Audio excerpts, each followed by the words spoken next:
I have spoken with sheriffs, with chiefs of police, with state troopers, with current serving men in the military. I have spoken with one federal agent, and the information succinctly boiled down is this. There is an event coming, Steve, in the very near-term future that is going to affect the United States of America to its very soul. That what is being planned, as you and I are on the air tonight, and what has been coming together into that old term, the perfect storm, is literally brewing right over our heads. And it comes down into two or three parts, but it's basically and succinctly, again, this. There is an effort being made right now to bring together the armed forces of this nation in preparation for responding to and acting against the interests, as I see them, of our citizens. It is and includes military maneuvers in the United States, military actions that are forthcoming, and that will be so deep and so penetrating that the United States will never be the same, in my view. This has been confirmed by a colonel, an active colonel in the United States Air Force, a sheriff known to me very personally, among others, state troopers that I know in 3 neighboring states in the Midwest, 3 chiefs of police who are personal long-term friends of mine, and others who, and a federal agent who I've known for over 20 years. What is going to happen, Steve, is that as the economic situation in this country dovetails right into the ditch, and the country responds by pouring billions and trillions after the billions and trillions that have already been committed. The FDIC is crumbling.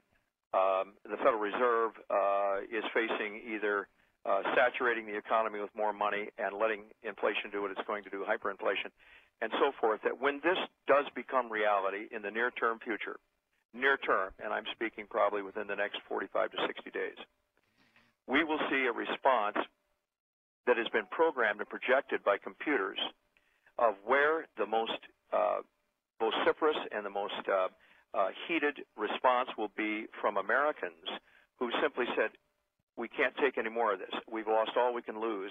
I'm going to defend what I have left.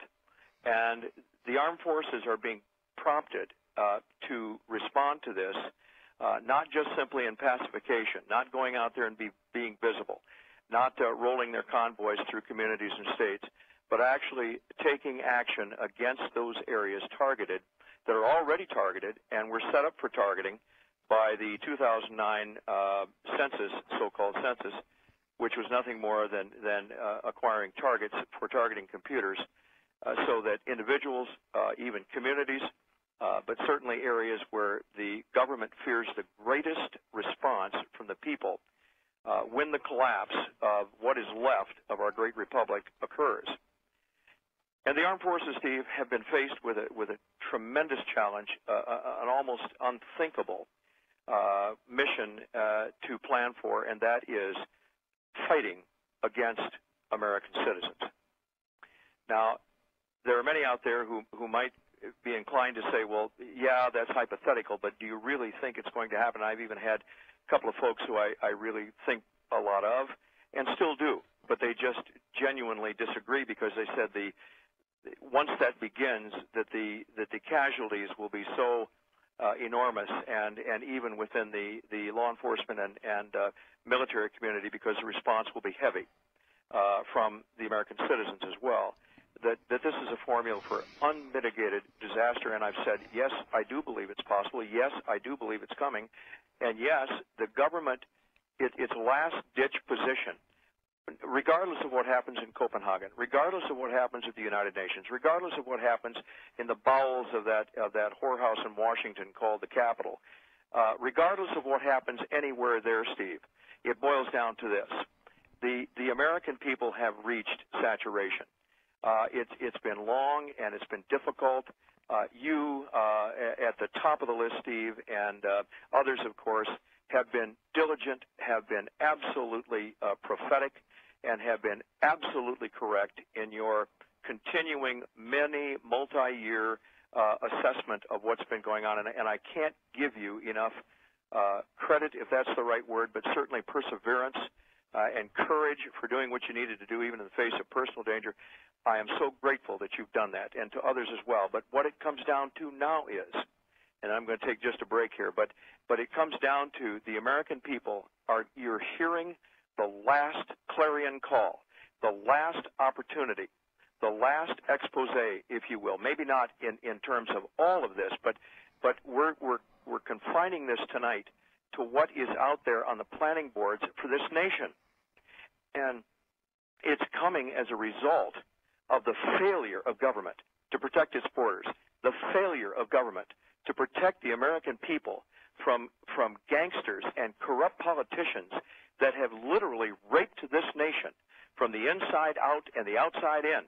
There's nothing left of this nation, folks, that even resembles what my father fought for in World War II. It has nothing to do with the nation that Steve and I have grown up through in the 1950s and 60s, and that many of you have seen. Our republic is gone, and it's gone as the result of the actions of people who have conspired to take it from us. And because we're sitting in a socialist/communist nation that would rather be politically correct when it comes to any issue, you name it, they would rather do that than face the truth. They would rather do that than be honest with the American public. They would rather do that than serve the nation's interests and get this country back on its feet. They would rather sell it out. They would rather take everything they can and then turn the armed forces of this nation on itself and turn the law enforcement community inside out, turn it towards the people instead of protecting the people. Steve, this is an outrage that has been unmatched throughout human history, except for a few times where a nation with the splendor that God blessed us with has seen it disappear, evaporate before our eyes, because the Holy Spirit of God has said, all right, if this is what you want, you can have it. You can have abortion by the millions. You can have pornography until you just can't get enough of it. You can go ahead and take the Islamic extremist into this country and try and excuse their theology for something akin to Christianity. And they're doing it on a daily basis. And as a result of that, you have the armed forces and the law enforcement network of this nation poised, being readied every single moment to react when that flashpoint occurs, wherever it is. I can tell you, Steve, 24 states have said that they will gather with me and others in a last-ditch effort to set up a leadership council that can say, wait just a minute, if this goes this way, what are we going to do? How are we going to react?